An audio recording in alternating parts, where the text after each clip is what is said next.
Here I've got NUBIA Z17 Lite, and let me show you how to change ringtone on the following device. So at first you have to open the settings, then find and select sound, and then click on phone ringtone right here. So let's come along with all possible ringtones, starting with Bamboo Forest.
And then just pick the one that you would like to apply. So for example, let me choose NUBIA mild string,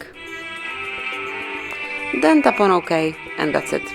So this is it. This is how you can smoothly and easily change ringtone on your device. Thank you for watching, please subscribe our channel and leave the thumbs up.